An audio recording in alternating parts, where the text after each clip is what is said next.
Remember words by reading essays. The Last Stand of Nolan Briggs. Good morning, everyone.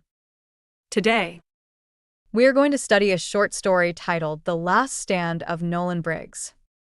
Before we analyze it, I'd like you to relax and listen carefully to the whole passage from beginning to end. At this stage, please don't worry about difficult words or expressions. Just focus on the general meaning and the atmosphere of the story. Nolan Briggs had never been the type to get cold feet in business, but this time, the stakes were different. His startup was bleeding cash, and his investors were starting to push him for results. One particularly ruthless shareholder even cornered him in the conference room, demanding a turnaround plan within the week. As the pressure mounted, Nolan began to sport a pale complexion, a stark contrast to his usual ruddy face, and rumors started to pervade the office that he was on the verge of a breakdown. His once traditional office culture had gradually been morphed into a cutthroat, metrics-obsessed environment where even the smallest failure was magnified. Nolan's vision for the company began to blur. He used to dream of building something meaningful, but now survival was the only goal. His ideals, once flexible, had become so entrenched that he refused to consider mergers or strategic partnerships. Competitors began to downplay his achievements in the media, while certain former employees took to social media to disparage his leadership. In desperation, Nolan spun a story for the investors, claiming a major client deal was just days away. When they pressed for proof, he didn't budge. Yet deep down, he knew the inconstancy of the market could crush him at any moment. The gossip surrounding him took on a pejorative tone, painting him as a reckless dreamer. His influence in the tech scene became marginal. And when journalists uncovered that he had concocted parts of his so-called success story, the backlash was swift. Even his product began to fail. Software updates were buggy, features outdated, and the once sleek user interface felt rancid in a fast-moving market. But Nolan was a doughty fighter. At a press conference, he professed his commitment to innovation, insisting the company would fare better in the coming quarter. Unfortunately, his big relaunch event turned into a disaster. The demo glitched, and critics called the product duff. As he stepped off the stage, Nolan realized this was not just a business setback. It was the end of the road for his dream.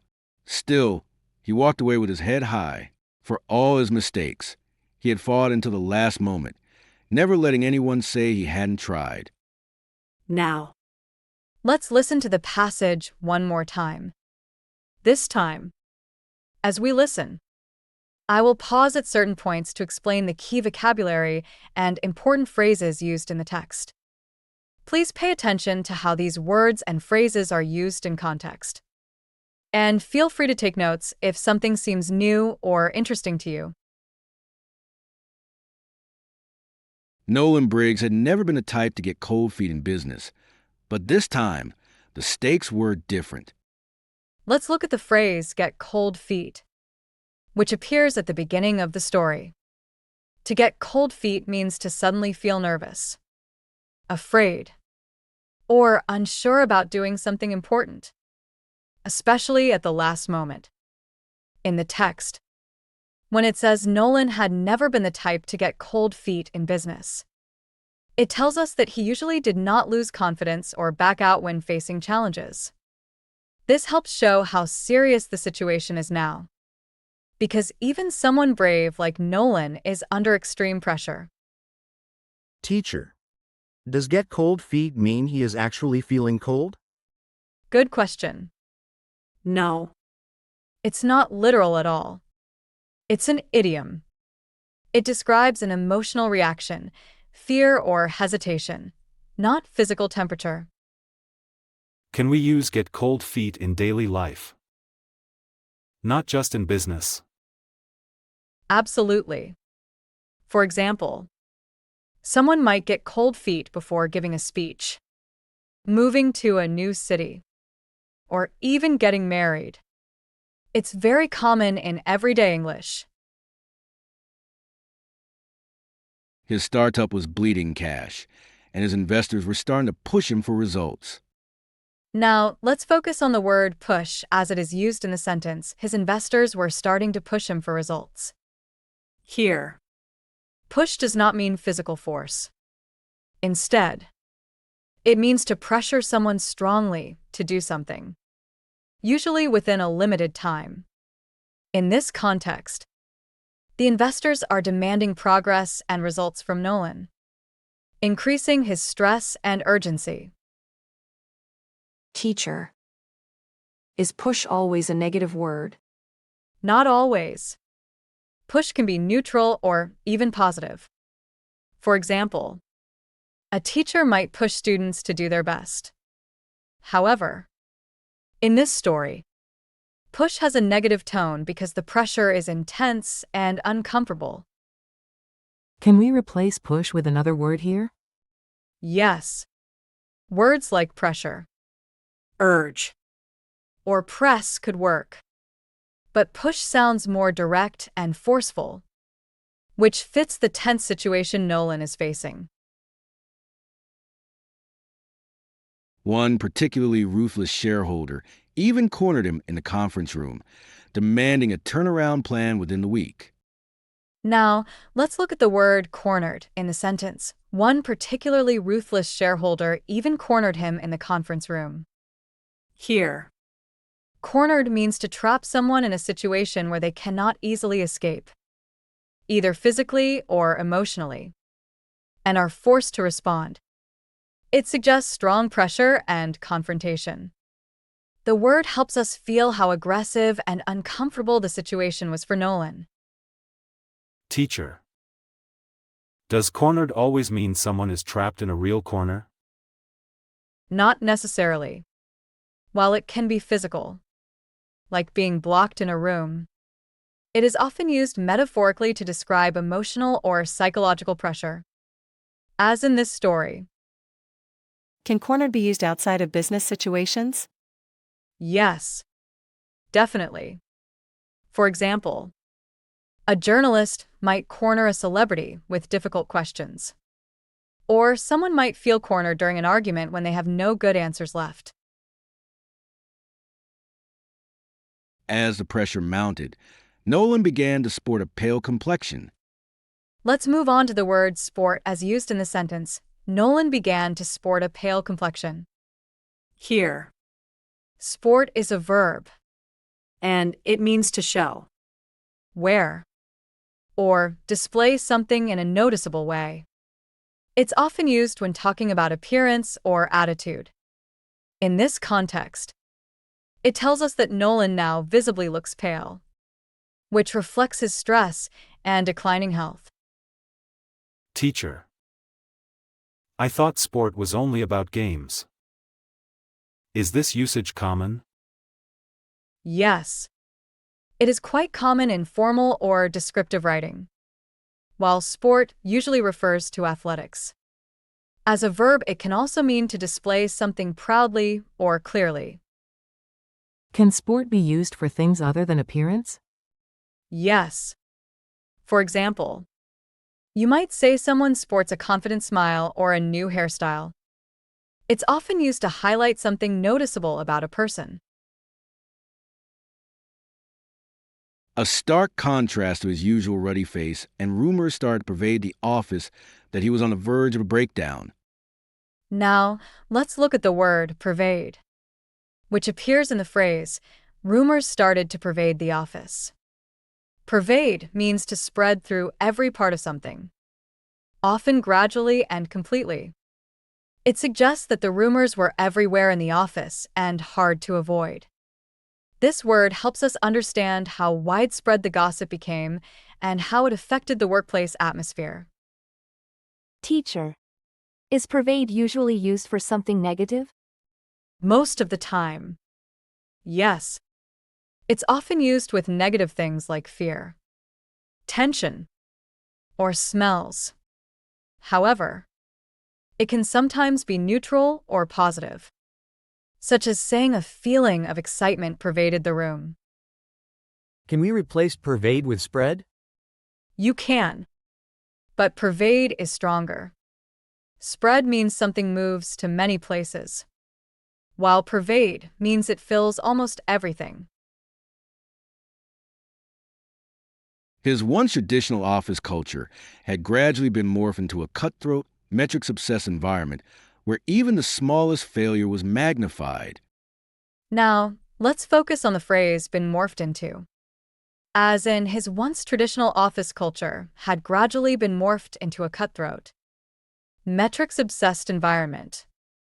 To be morphed into means to be slowly or completely changed into something different, often in a noticeable or dramatic way. The passive form here shows that the change happened over time and not necessarily by one clear decision. It emphasizes how the company culture transformed into something harsher. Teacher. Is morph a formal word? It's semi-formal. It's common in writing, media, and even science fiction. But it's less common in casual conversation than words like change. Why doesn't the author just say changed into? Good question. Morphed into sounds more vivid and dramatic. It suggests a deeper, almost unnatural transformation, which matches the negative shift in the office culture. Nolan's vision for the company began to blur. Next, let's examine the word blur in the sentence. Nolan's vision for the company began to blur. Here, blur is used metaphorically. It means to become unclear, confused, or hard to distinguish. The author is not saying Nolan literally cannot see. Instead, it shows that his goals and direction are no longer sharp or well-defined because of stress and pressure. Teacher. Can blur be both a verb and a noun? Yes, it can. As a verb, it means to become unclear. And as a noun, it refers to something unclear, like a blur of motion or memory. Can we use blur to talk about ideas? Not just vision? Absolutely. We often say things like the line between work and life is blurred, meaning the difference is no longer clear. He used to dream of building something meaningful, but now survival was the only goal. His ideals, once flexible, had become so entrenched that he refused to consider mergers or strategic partnerships. Now let's look at the phrase become so entrenched. As used in his ideals, had become so entrenched that he refused to consider mergers or strategic partnerships. Entrenched means firmly fixed and difficult to change. It originally comes from the idea of digging deep trenches in the ground for protection. In this context, it shows that Nolan's beliefs were so deeply rooted that he could not be flexible, even when change might have helped him. Teacher. Is entrenched always used for ideas? Often, yes. It's commonly used for ideas, habits, systems, or attitudes, especially when they are resistant to change. Is being entrenched always a bad thing? Not always. Strong principles can be positive. But in this story, being entrenched is negative because it prevents Nolan from adapting to reality. Competitors began to downplay his achievements in the media. Now, let's focus on the word downplay, which appears in the sentence. Competitors began to downplay his achievements in the media. Downplay means to make something seem less important, less impressive, or less serious than it really is. Here, the competitors are intentionally minimizing Nolan's successes to weaken his reputation and gain an advantage. Teacher. Is downplay usually done on purpose? Yes. Most of the time it is intentional. People downplay things to influence how others think or feel about a situation. Can we use downplay in everyday situations? Definitely. For example, Someone might downplay an award by saying, "Oh, it was nothing special," even if it was a big achievement.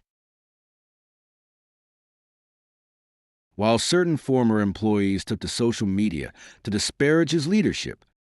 Next, let's look at the word disparage, which appears in certain former employees took to social media to disparage his leadership.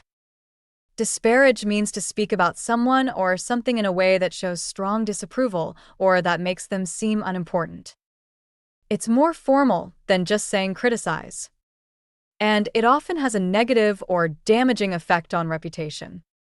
Here, it shows that former employees were trying to harm Nolan's image publicly.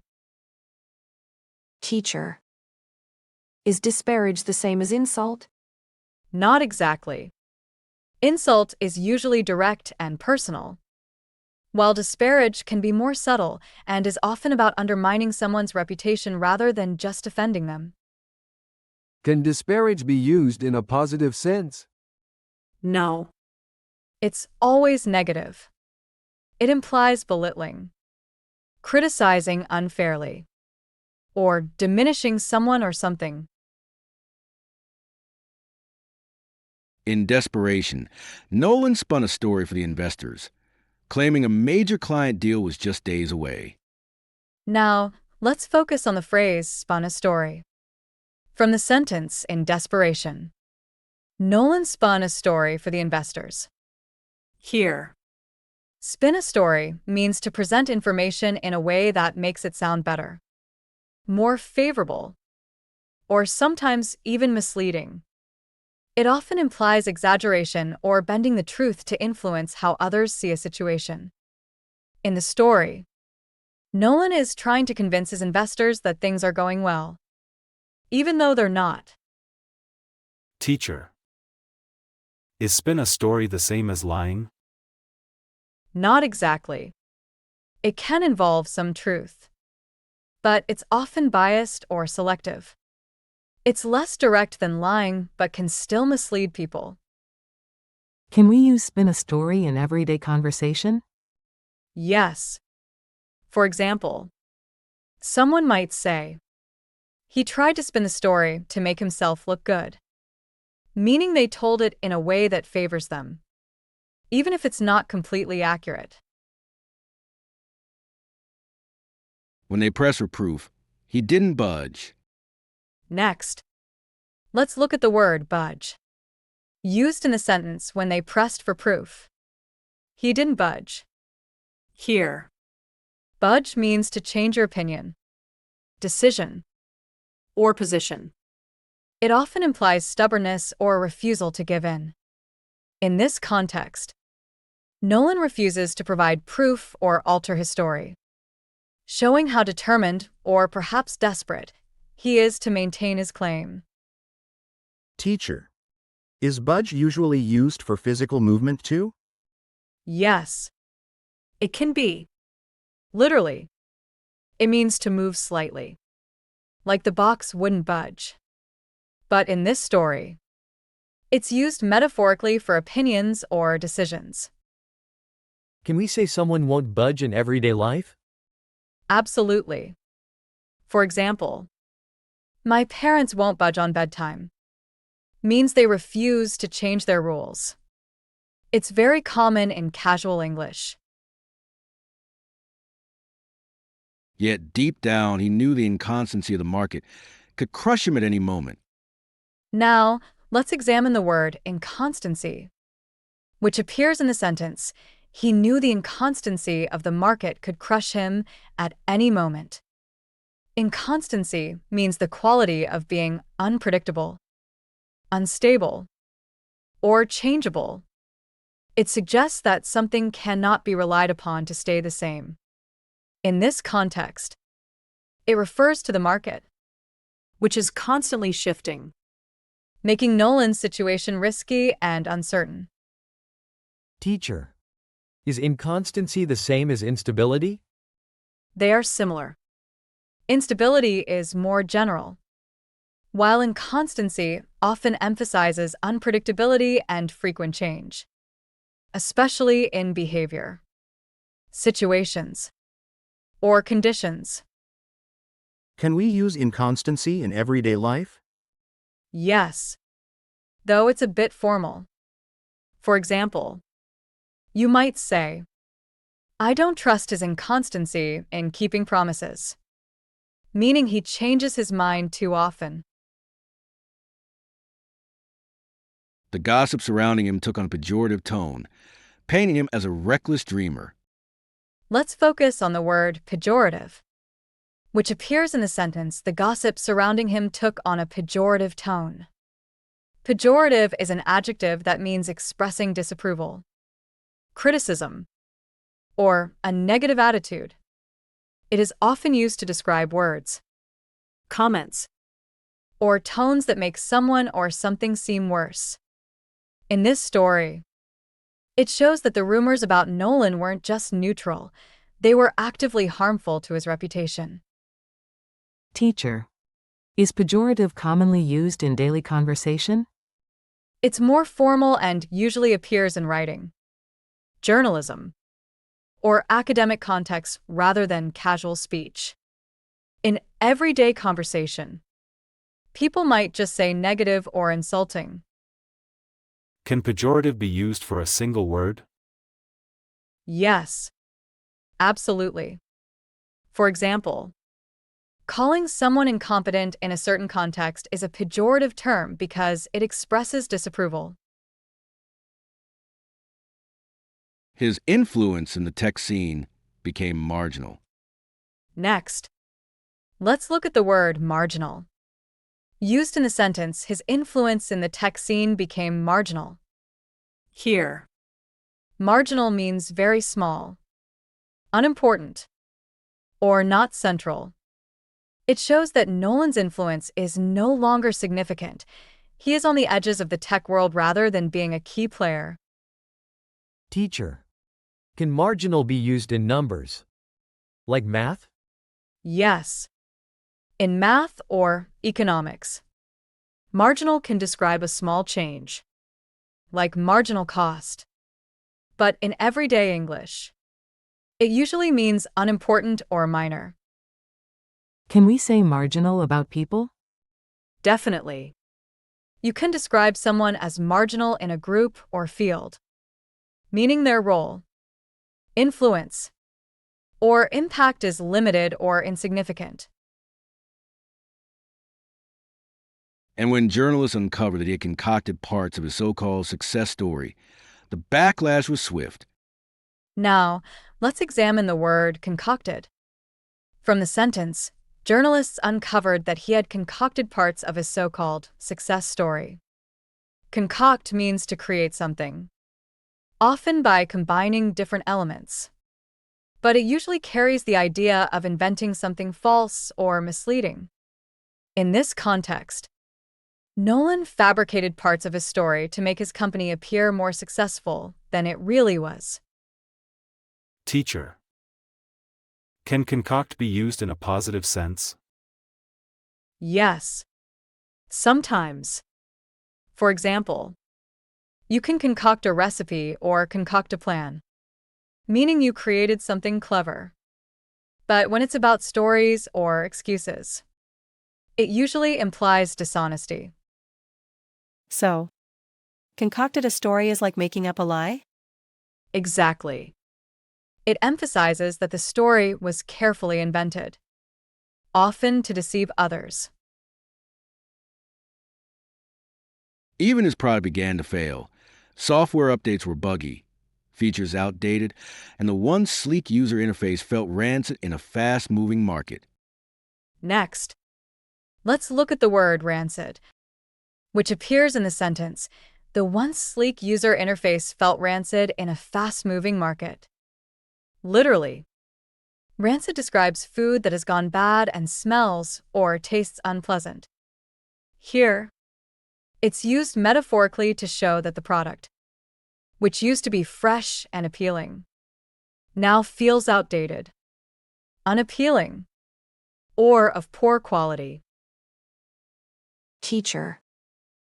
Can rancid be used for things other than food? Yes, absolutely. Writers often use it metaphorically to describe anything that has deteriorated or lost its original appeal, like ideas, designs, or experiences. So saying the interface felt rancid is just a creative way to say it was bad? Exactly. It gives a strong, vivid image that the product is no longer attractive or effective in the market. But Nolan was a dowdy fighter. Now, let's focus on the word dowdy, which appears in the sentence, but Nolan was a doughty fighter. Doughty is an adjective that means brave, courageous, and determined. It describes someone who faces challenges boldly, even in difficult or dangerous situations. Here, it emphasizes Nolan's persistence and willingness to keep fighting for his company despite overwhelming obstacles. Teacher. Is dowdy commonly used in everyday English? Not really. It's quite formal and a bit old-fashioned. You might see it more in literature or storytelling. In casual speech, people might say brave, courageous, or resolute instead. Can dowdy describe someone in a non-physical fight? Like business? Yes, definitely.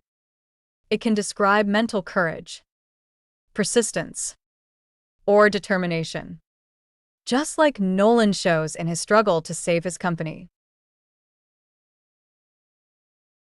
At a press conference, he professed his commitment to innovation. Now, let's examine the word professed, which appears in the sentence at a press conference. He professed his commitment to innovation. Profess means to declare, state, or claim something openly, often in a formal or public way.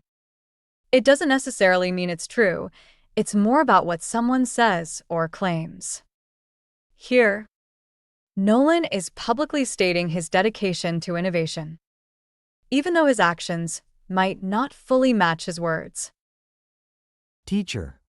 Is profess the same as confess? Good question. No. Confess usually means admitting something hidden, often a mistake or crime, while profess is about openly declaring a belief, feeling, or intention. Can profess be used in everyday life? Or just formal situations? It can be used in everyday life, but it sounds more formal or literary. For example, she professed her love for painting as natural in both speech and writing. Insisting the company would fare better in the coming quarter. Next, let's look at the word fare, used in the sentence, insisting the company would fare better in the coming quarter. Here, fare is a verb meaning to perform, succeed, or get along in a particular situation. It's often used to describe how well someone or something does over time. In this context, Nolan is expressing confidence that the company will perform better in the next quarter. Teacher. Is fare only used for companies or work? No. It's more general. You can use it for people, teams, or situations. For example, she fared well in the exam means she did well. Can fare also be negative? Yes, definitely. You can say the team fared poorly in the competition, meaning they did not perform well. It works both positively and negatively, depending on context. Unfortunately, his big relaunch event turned into a disaster. The demo glitched, and critics called the product duff. Now, let's focus on the word duff, which appears in the sentence critics called the product duff. Duff is an informal British term that means useless, faulty, or of very poor quality. In this context, The critics are saying the product failed to meet expectations and was essentially worthless. Teacher. Is duff commonly used in American English? Not really. It's more common in British English and in formal contexts. In American English, people might say bad, useless, or broken instead. Can duff be used for things other than products? Yes. You can describe plans, ideas, or even performances as duff if they are unsuccessful or disappointing. For example, that plan was duff from the start. As he stepped off the stage, Nolan realized this was not just a business setback. It was the end of the road for his dream. Still, he walked away with his head high. For all his mistakes, he had fought until the last moment, never letting anyone say he hadn't tried. Next, we will listen to the entire passage again without interruption. After learning the key words and phrases, this final listening will help you better understand the details and deeper meaning of the story. Try to see how the language choices support the author's message. Nolan Briggs had never been the type to get cold feet in business, but this time, the stakes were different. His startup was bleeding cash, and his investors were starting to push him for results. One particularly ruthless shareholder even cornered him in the conference room, demanding a turnaround plan within the week. As the pressure mounted, Nolan began to sport a pale complexion, a stark contrast to his usual ruddy face, and rumors started to pervade the office that he was on the verge of a breakdown. His once traditional office culture had gradually been morphed into a cutthroat, metrics-obsessed environment where even the smallest failure was magnified. Nolan's vision for the company began to blur. He used to dream of building something meaningful, but now, survival was the only goal. His ideals, once flexible, had become so entrenched that he refused to consider mergers or strategic partnerships. Competitors began to downplay his achievements in the media, while certain former employees took to social media to disparage his leadership. In desperation, Nolan spun a story for the investors, claiming a major client deal was just days away. When they pressed for proof, he didn't budge. Yet deep down, he knew the inconstancy of the market could crush him at any moment. The gossip surrounding him took on a pejorative tone, painting him as a reckless dreamer. His influence in the tech scene became marginal. And when journalists uncovered that he had concocted parts of his so-called success story, the backlash was swift. Even his product began to fail. Software updates were buggy, features outdated, and the once sleek user interface felt rancid in a fast-moving market. But Nolan was a doughty fighter. At a press conference, he professed his commitment to innovation, insisting the company would fare better in the coming quarter. Unfortunately, his big relaunch event turned into a disaster. The demo glitched, and critics called the product duff. As he stepped off the stage, Nolan realized this was not just a business setback. It was the end of the road for his dream. Still, he walked away with his head high. For all his mistakes, he had fought until the last moment, never letting anyone say he hadn't tried. That brings us to the end of today's lesson. Thank you all for your careful listening and active participation. I hope this story and its language have helped you improve both your vocabulary and overall comprehension. If you have any questions, we can discuss them next time. Class dismissed.